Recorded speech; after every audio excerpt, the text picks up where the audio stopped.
Ladies and gentlemen, welcome back to the God of Knicks podcast. I'm your host, Apollo Reed. I'm here with the Cuzzle Rick the Ruler. What's going on, family? How you doing? I'm all right, man. I'm all right.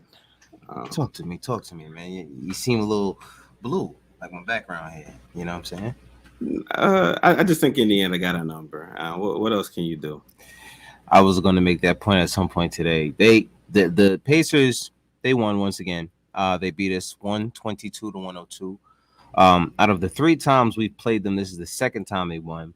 And like you said, they just have our number. They just know how to beat us. If anything, I think it has a lot to do with the rivalry between Julius and Sabonis, Hmm? because he's the leader of their team, and when he steps up, everybody steps up. Same thing like Julius. When he steps up, everybody steps up. So I'm not surprised to see that they want to take our heads off every single time they play us. Um, but yeah, um, so let's get some stats up here. Let's see what we got going today. So let's get this banner out of here because I don't want to keep looking at that score. You know what I'm saying? Anyway, so let's start with RJ Barrett. RJ Barrett was 5 for 12, 3 for 5 from the 3-point line, 6 for 7, 19 points, 3 rebounds, no, 2 rebounds, 3 assists. Um, and from the outside, looking at just the numbers, that looked like a pretty good game. If you weren't watching the game, um, it was he had a huge third quarter. I think he had 10 points in the third quarter. I can bust it Maybe down for you. Hang on. I'll do it. he might have had 10 because I know he had 6 in the first. He didn't score in the second. Then he had 10 points, I believe, in the third quarter, and I think in the fourth he scored 3 points.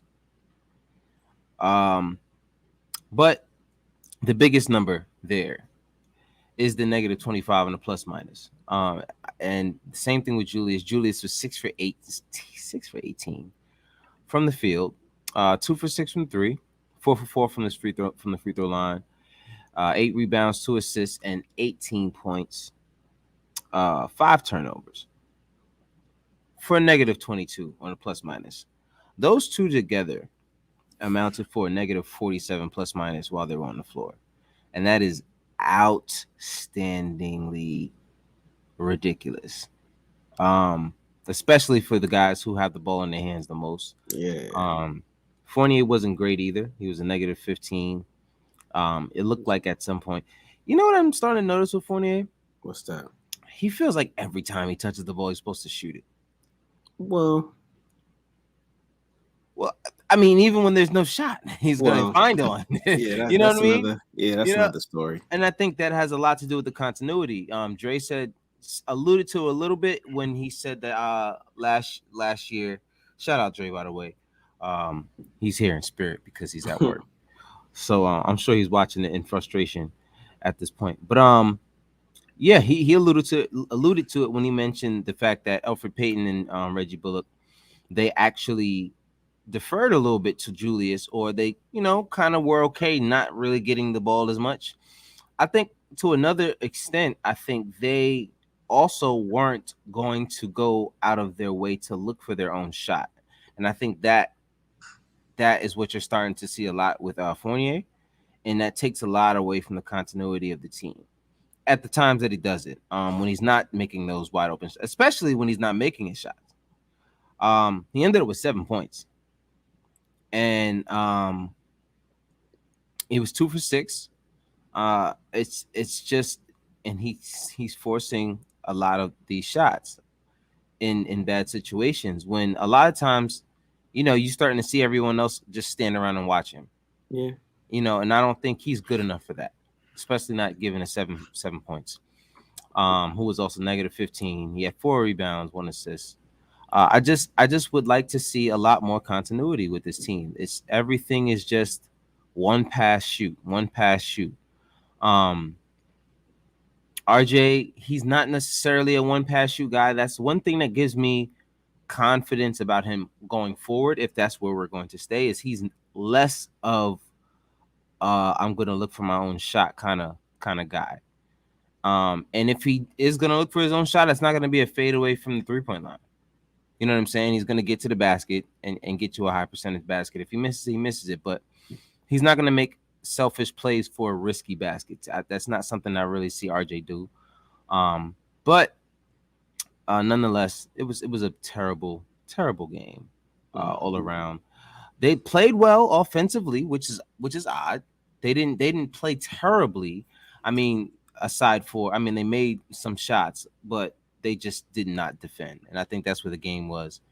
They didn't defend at all. They didn't defend. The third quarter, which was the quarter that RJ started to go off, they started to close the gap a little bit. And they started to look a little bit better, but this is just like you said, they have our number.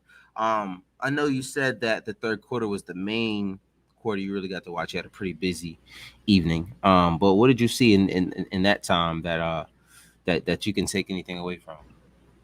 Just like you said, there was no continuity. It was a lot of sloppiness. I didn't see a lot of second chance opportunities.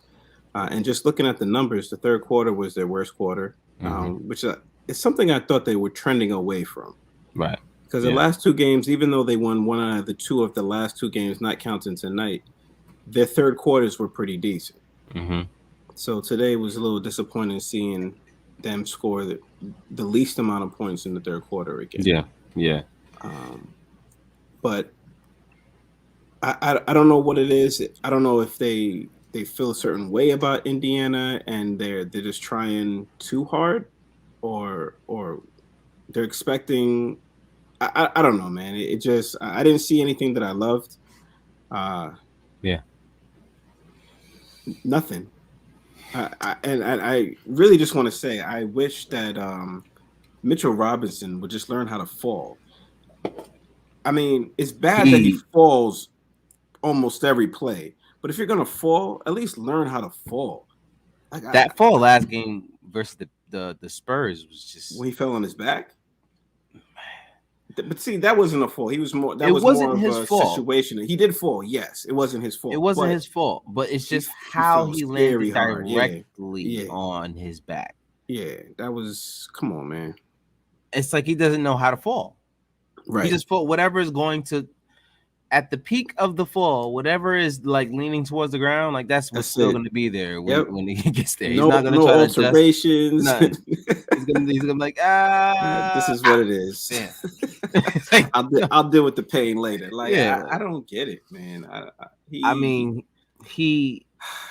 And you're starting to see he's starting to laugh now when he gets hurt. I think at some point last night he got kicked in the nuts or hitting the nuts or something like that, and he was just and he started laughing about that because it's always something. It's always something with Mitch. Yeah. Tonight he had a whopping 4 points and 2 rebounds, 3 fouls. The thing with Mitch is he has nothing for Sabonis. Yeah. Nothing. Yeah. He has nothing for Sabonis. It's hard for him to stay out on Miles Turner. It's he struggles these games. The guys that get him in the post, he struggles those games. The Sabonises, the Vucevic's, the Jokic. Oh my God, like that game was ridiculous. It's scary because he's a defensive center. Yeah, definitely not offensive. And the thing is, he put weight on so that he would be a little bit more, what's a good word? More of a challenge, I guess, in that position. Right. But it seems like it didn't make any difference whatsoever. Well, he's lost that weight. I think he's down. I think he lost about 15 pounds. He was at 275. I think he's back down to like 260 at this point. I think they asked him to lose the weight so he could start jumping again. But which he's starting to do. He's starting to look a little bit better. But at the same time, it's the IQ. You know what I mean? I want to see you. Now, last game, he looked great. I think in the first half, off the bench, he had 7 points and 10 rebounds. You know what I mean? And that's what you want.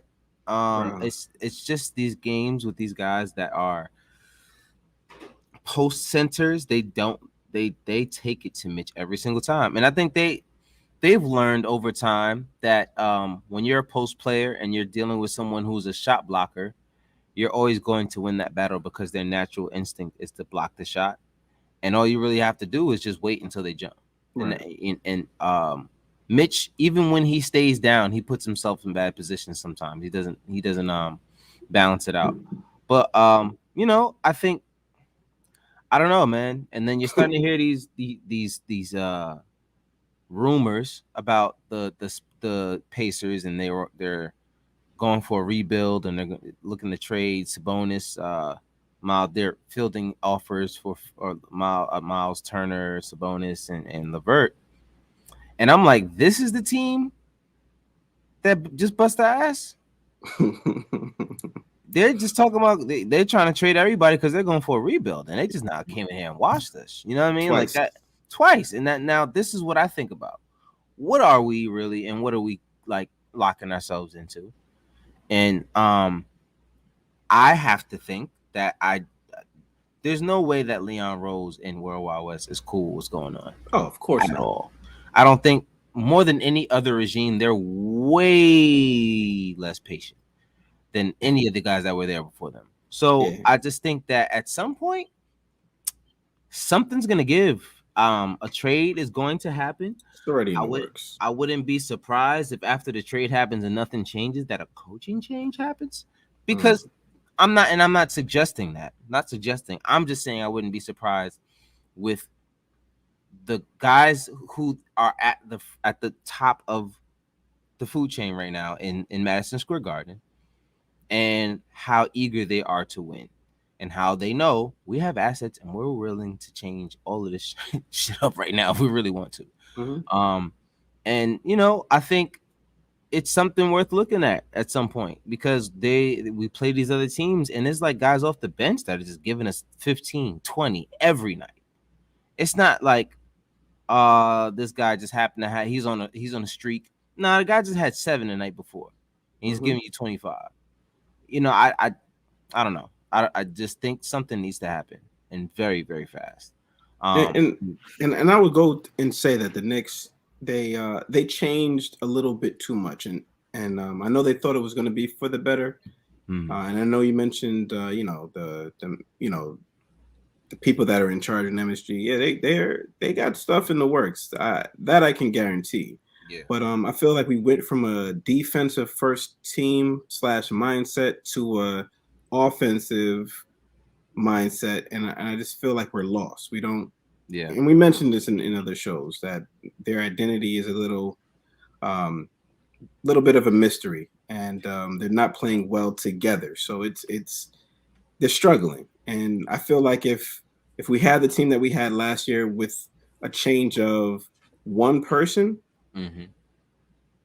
it would have been a different outcome this year. But Yeah. I feel like the changes that were made it was too much for where they were from last year. So I mean, there's definitely a lot of options that they can make in order to improve this team.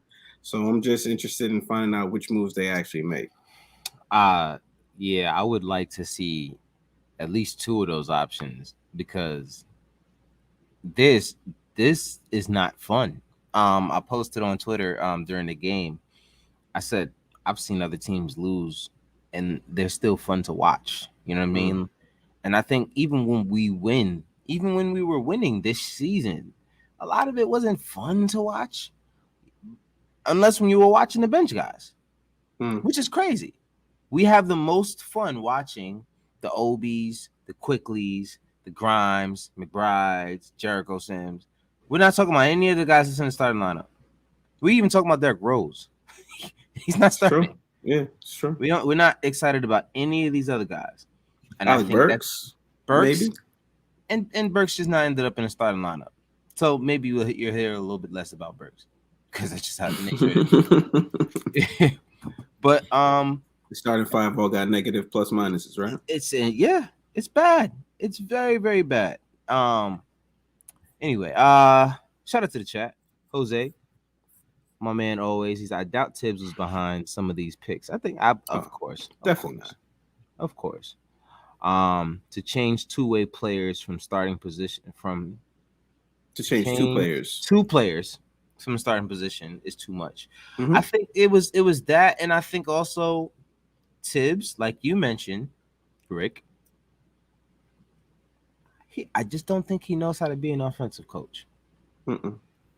I think last year it worked because we had a bunch of guys that didn't need to be put in very strategic positions to succeed. Mm-hmm.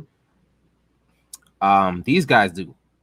You got guys, especially you got to really coach when it comes to guys who want and deserve the ball and where to make them effective.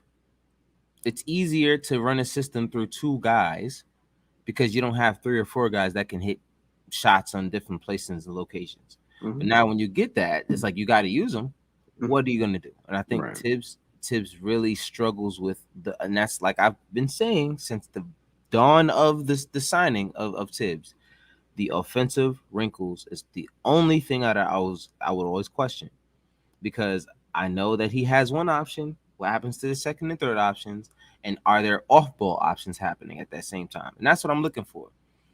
There was a few times tonight where Julius and Evan do their patented two-man game, and then what happens? Everybody else on the other end is just standing around 3-point line. What is the defense doing? Relaxing, not expending any energy, They don't just have to. waiting for something to happen so that Yeah. they can react and get a steal, turnover.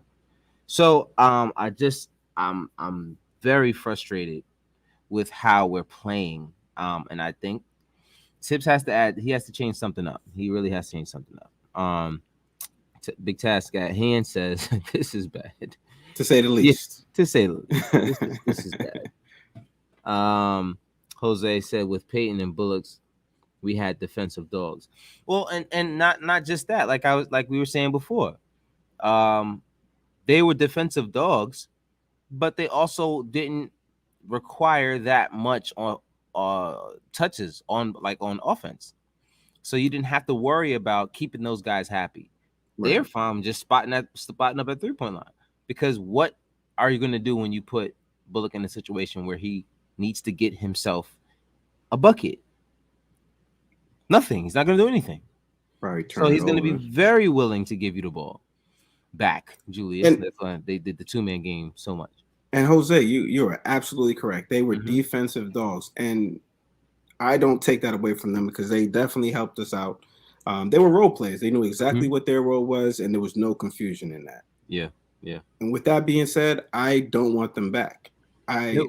I feel like we don't want certain things, and then when we get rid of them, we kind of want them again. But I want to be Nah. perfectly clear. No. I miss their defensive efforts, but I don't want them back. I want us to. It still hurt to watch. It was still hard. Oh to yeah, watch. it was terrible. It was terrible. It was still hard to watch. Looking at Peyton, I'm so glad those days are over. Not to say that we're in so much of a better place right now, Yeah. but it was a needed change, and everybody was happy that the change happened. Yeah. Now they're looking at what we're having right now, and they're saying, we're not happy, and that's fine. Also, we know that we need to make a change, so let's just see what works, what doesn't work, and then see if we can make those changes so that we can find that happy medium. Yeah. Yeah. I think it's that has to happen. I think there's a lot of ways we can make changes without disturbing a lot of the chemistry. I think addition by subtraction is necessary at this point. Yeah. Necessary, not suggest it's necessary. You need to subtract something. Even if you're bringing in something that's not going to bring you as much as this guy was bringing in, something needs to happen. I think, and it's weird. I think coach is starting to come around to getting some offense through RJ. The first play tonight was a post up, RJ ISO post up that Julius threw to RJ. I was like, what? Whoa, what's going on here? Like, I was confused because I'm seeing Julius at the 3-point line throw it to someone who's in the post. And I'm like, who are you throwing? Shouldn't you be down there? Shouldn't you be down there? and it's RJ, and he goes to the free throw line. And I'm Yeah. like, oh, okay, cool. RG can handle that though, because Right, he's a strong dude. right. Um, if he could They should finish and go get to the that and more. one, Yeah, icing yeah, on the cake. yeah. You Uh, gotta. I think you have to go for, and that's. I think that's what he was trying to do. A lot of offense tonight went through RJ, even though RJ wasn't shooting well. I think he didn't score at all in the second quarter. mhm. Um, but he still ended up with more points to Julius, and Julius was damn near hot all night. I think there is something to getting RJ more touches, and unfortunately, that means that Julius will get less touches. And I don't know if I like the Julius with less touches, and I'm not sure he can handle getting less touches. I think he can. If they start winning, I think he can handle it. Yeah, yeah. And that's the thing. They're not winning. They're not winning. They're They're not not. winning. I think But any team who has someone on there who can be a star player, like Scottie Pippen, his entire career, he was waiting for Jordan to start slacking. You know what I'm saying? So he can say, hey, listen, this is what we should do. But no, he couldn't. Why? Because they were winning. And yeah, as they're winning, you got to shut up and just take it and ride with it. But in this situation, they're not winning. So I get it. I get the frustration from Julius. He's our leader. I think he really, really, really has to uh, snap out of it. Something has to happen with Julius. He needs to get to the point where, all right, I need to get into my bag early in this game. I need to get these guys involved. Like what happened to those games earlier this year when he's running around, he's sprinting here and there, and then he's throwing the ball here, and he's it's getting tired. So, all right. In your opinion, what was the difference between this game and the last game? What did we do different against mental. Utah that we couldn't do against Indiana? Um, I don't think it was. I think it was all mental. I think all of that was mental. That game was a mental battle. Like I said, every single time we play the Pacers, they just no matter what we're doing well. First of all, none of us can guard Malcolm Brogdon. He's the most unguardable player on that team whenever we play him. I don't know how. He's more unguardable than Sabonis is. Yeah. Anytime he puts the ball on the floor and he gets to the basket, guess what? He scores. Mm-hmm. Does whatever he wants. Gets to the line when he wants. He makes threes. First of all, how many times? And I know you didn't catch much of the first quarter, but you actually are still leaving guys that have already made threes open. Like what are we still doing? Like come on, this at some point. I don't know what the scheme is when it comes to leaving guys open. I will never understand it. It doesn't make any sense to me. I know they're rotating. I would much rather a two than a three. I don't care. Like I'm scared when we play the Warriors. How many times Steph Curry is going to end up open? He's going to end up open all game long. There should be one person assigned to Steph Curry. I don't care if you're in the zone. One person is going to follow Steph Curry around. Can't. They can't. They run screens and picks for him like But double, triple but just in one don't play. see. That's the thing, though. They ain't gonna need to run those screens with us because we're gonna leave him the hell open. That's just what we do. I don't know why that happens. These guys leave guys open at the three to defend the paint, and it is the weirdest thing in the world to me. I don't understand it. I truly do not understand it. And it's an Can't. every game thing. I don't Yeah. like Doesn't like matter what team. It's doesn't just like matter what team. who's going to be the sharpshooter tonight. The guy when we played the Nuggets, Najee, Mm-hmm. whatever the hell he is, Yeah. bench guy. I think he had 19 against us, 21, because he's just wide open from three all game long. And it's like, all right, well, at what point do you say, all right, let's just stick to him to make sure that he's not hot? You know what I mean? That's the basketball is a game of runs, is about momentum. That's the key. I don't care how good someone is. If you stop their momentum, Yeah. it makes it easier for you. You know what I mean? The only player like the guys that don't really suffer that much when it comes to that is Steph Curry, maybe. You know what I'm saying? Um, but anyway, Duarte beat Fournier every time. He beat Fournier every time. He beat RJ every time. Not every time. He beat RJ a lot. But I think that was the issue. The issue was the guy got whatever the hell he wanted all game long. Duarte, who else was the other guy?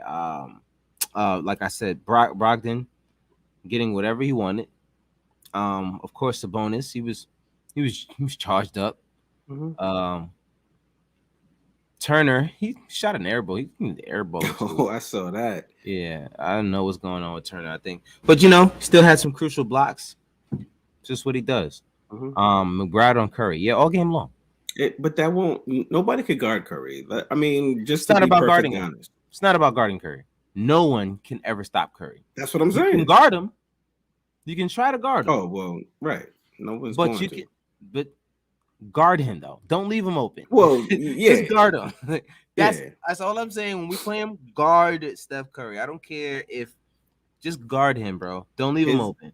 I'm, Please don't I'm, leave him I'm open. I'm watching their game right now, and his head fake game is ridiculous. Though he gets people off their feet, and that's all the time he needs. First of all, you can get anyone off their feet if you're the best shooter in Well, history. yeah, but He's because they have to guard him, but you can guard him. He not mm, only does his team protect him, he's crafty yeah, and he's skillful, and his IQ is ridiculous. So yeah, he's just ridiculous. such a threat, and to just think that we almost had him. Wow, why did you do that? Because you have to look at him, No, you man. don't have to do this. You Look at don't have him. to do this, He put the team on his bro. back last year We have to let this to go play in. because we got over it. We tried to forget about it. The low key reason why every Knick fan is a Steph Curry fan is because he was this close to being a Knick. You know why? Because he said, "I want to go to the Knicks." And that's all we need. That's all we need is for someone to say they want us. You know what I'm saying? But We need them to want us and actually come here and show us. listen, I'm telling you, that would have happened if it wasn't for Golden State saying, "Aha, that's nice, cool. I know you want to go there, but we got other plans. Whoop. We got championships for you." So I'm glad that happened because I'm almost positive, if we would have signed Stephen Curry, I guarantee you within the first 2 to 3 years he would have been traded. And due to Probably. his injuries, Yeah. especially because of his Yeah, injuries, he was hurt. Yeah, he was hurt bad. we would have got rid of him, and then he would have Probably. went somewhere to like Chicago or somewhere off of a trade, and he would have blew up. Mm-hmm. He would have blew the hell up, and then it would have looked Especially bad. with who we had picking talent back then. Oh my god! Yeah, we wouldn't. It'd have been worse for us. It would have been worse for us than the feeling we have right now when we think about the fact that we never got to have him. So Mm-hmm. I'm glad it happened the way it did because did I just blank out? Mm-hmm. I don't know what's going on here. I'm glad that it happened the way it did because Steph Curry deserves better. He deserves better. But he deserves better. Back to the stats real quick before we get out of here. Just to look at it, Obi had an East Bay dunk tonight, fast break under the legs. You like to see that, keeps the energy up. Yeah. Grimes had a 3 when he went in there. Where's my man? They don't. I can't see it here. Why is it not here? McBride. Oh, he at the bottom. He's at the bottom. That's why. There he is. Mm-hmm. There he is. And McBride had 4 points. He was ready. He got in there ready to gun. And I agree with Jose. I think he would be perfect, the best person on the team to guard. I shouldn't say perfect to guard Curry. So I mean, and then you don't have to play him a lot of minutes. He's going to use all 6 of his fouls if he has to. Use them. I don't care. Use all 6. Why not? Use all 6. So do they have a 3-point shot defended per minute stat? I believe they do, and it might be on Real GM or the other one. I forgot. I'll check it out in a second. Defended per minute. That sounds like a per minute. I don't get it. 3-point shot defended per minute. I'm not sure. I'm not sure, but regardless, um, tough game, tough break, tough loss. We play the Raptors on Friday, um, in Toronto, which is going to be interesting. We end our 3-game road trip there. I don't know what's going to happen. We're gonna win. I don't. I'm not confident in any of these games anymore. I'm not because, like I said, I'm just being honest. I'm being Yeah, completely no, honest. because you never know what team shows up. I I remember don't we know were who's on gonna show Steph's up. show. She was like, "How many games do you think we're gonna end up with?" And I said, honestly, it depends on what team shows up. Because On a night-to-night basis. Yeah, whoever showed up during that Utah game, San Antonio, San Antonio. I don't know why I say Utah. Whatever team showed up during that Spurs game, Yeah. I was asking myself, yo, why doesn't this team show up every night? Everybody looked good. Mm-hmm. Let me see the plus minus from that game because everybody to me looked great. Like everybody did what they were supposed to do, and plus minus from San Antonio. That's because they didn't have any stars in that team, There was and only two people in the negative. Quentin Grimes, who only had 9 seconds, and Nerlens Noel, who fouled his tail off that entire game. How many personal fouls? He had 4 personal fouls and 2 points, and shout out to and he's Grimes. still a -1. Oh Lord. And that Shout was out, it. shout out to Grimes on that those 9 seconds because he was put in there on the last minute. It was the last 9 seconds, obviously, of the half. And his assignment was to guard Doug McDermott, which he did amazingly for He those was nine trying to go seconds. off too. Yeah, he did that amazing for those 9 seconds, and unfortunately for Grimes, with the amazing defense played, Doug McDermott still found a way to hit the three, and that's why he had that negative. Other than that, it's you really can't blame Grimes. Grimes has been Nah, coming in. He's been patient. 9 seconds. I mean, like, come on. 9 seconds, man. Like, come on. You're Come coming on. off the bench cold, and then you're trying to defend somebody who's been knocking down shots. Come on. I mean, I'm sure you were up for the challenge, but Mm-hmm. if you don't do it in 9 seconds, I mean, okay, I get it. Listen, I don't understand why Tibbs does that to these guys. Like he'll literally play them for like 9 seconds per quarter. Like Mm-hmm. every time there's like defensive sense like possession at the end, he's like, "Yo, Grimes, Yeah. I like what you did last time out there when you didn't let the guy score." So it's tough. It's tough. He said OB 6'9", he defends 3-point shots well. Yeah, I think It's his he could. hustle. Yeah, he could definitely could have defended that three better. And I'm not mad. I'm not mad at that three. I think, like I said, Grimes is 6'5". Like you said, OB 6'9", and Doug McDermott is 6'7". So I mean, definitely would make it easier for Obi to guard him than it was for Grimes. And Grimes, he still played amazing defense, and he got a shot hit in his face. So can't really be too mad at him. Um, let's see what other stats. It's not much else. Jericho Sims. Not much else to talk about. It's Kevin Knox got in there and launched 2 threes. I mean, what about RJ scoring 32 points? Oh, we can talk about that. I mean, RJ looked good. He looked good Yeah. that game. Let me go look at that. Look at that box score real quick. Here. Yeah, he was 11 for 20, 7 for 8 career high. 55%. Yeah. And that was his career high, 3 for 4 from the free throw line. 87%. 32 points, Yep. 2 steals, 2 assists, 5 rebounds. 5 rebounds. He was a +5.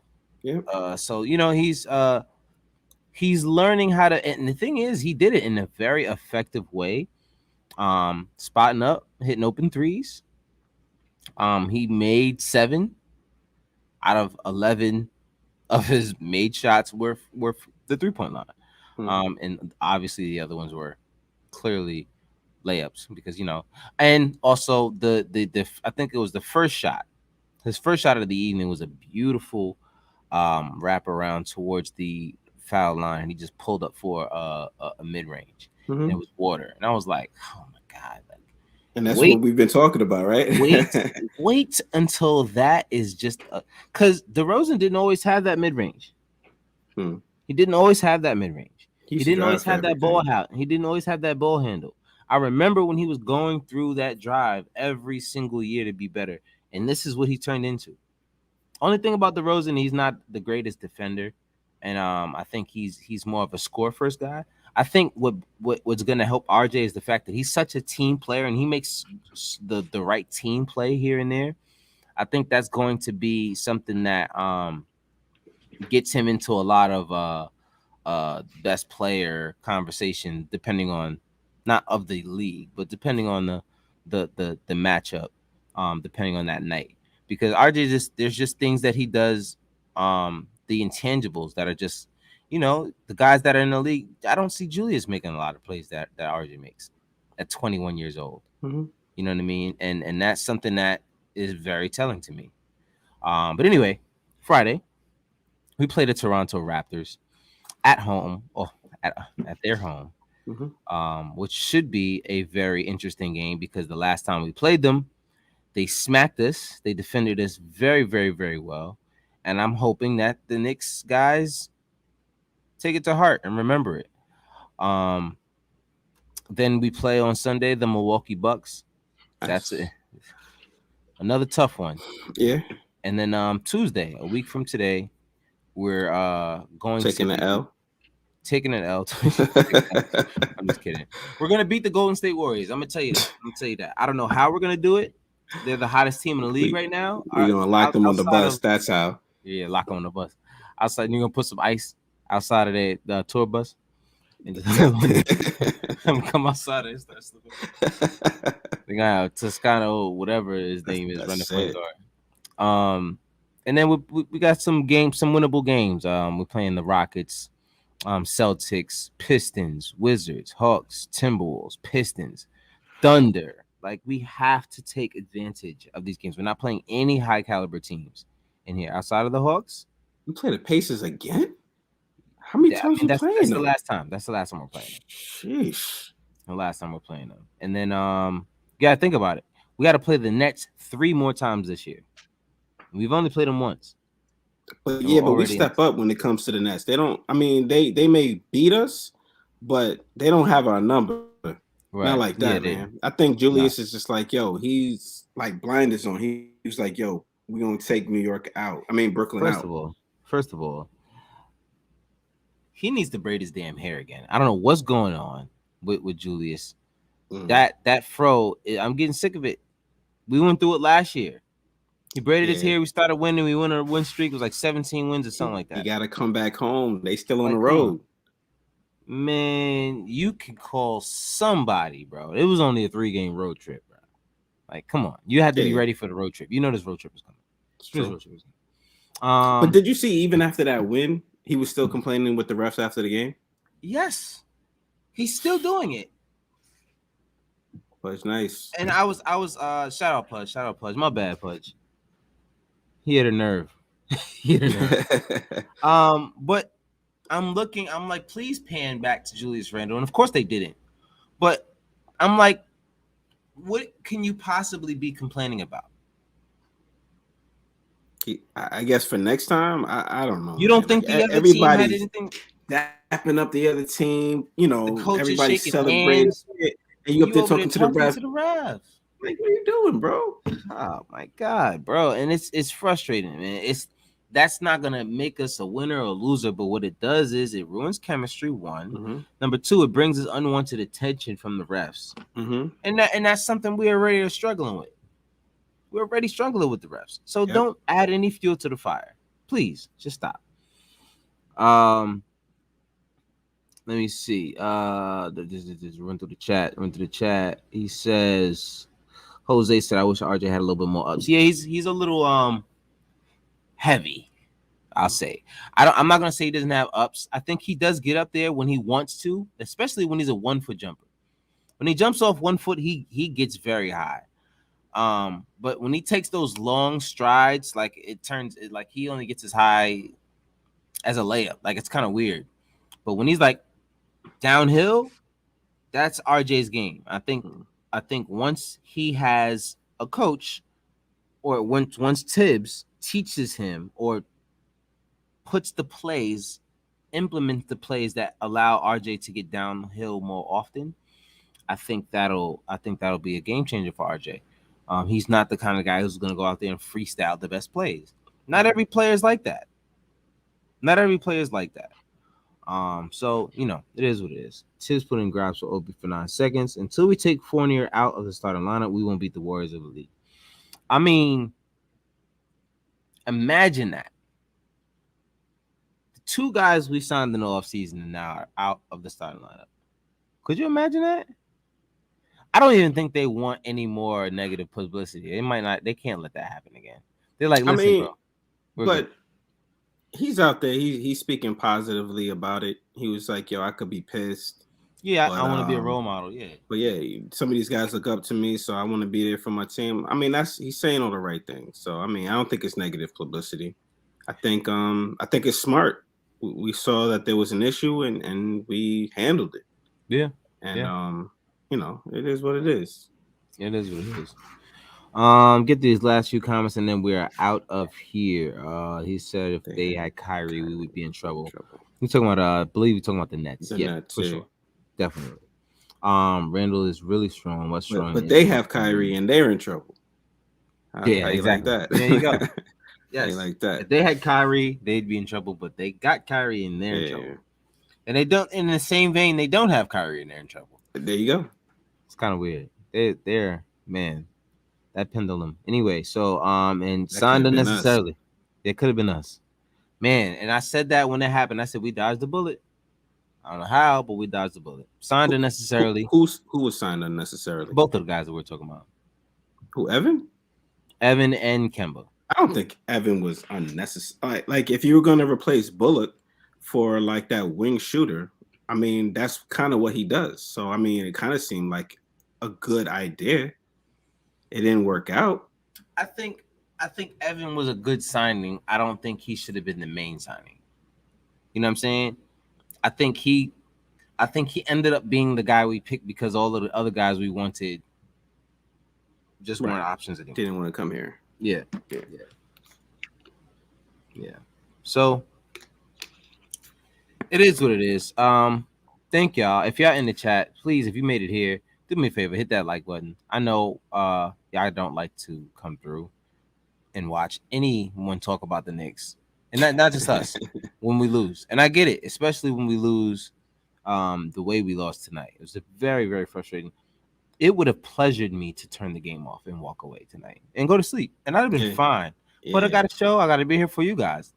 I had to endure this. I had to sit there and watch. It hurt. Yeah, I had my friend who just came back to New York to visit his folks, and I ran into him.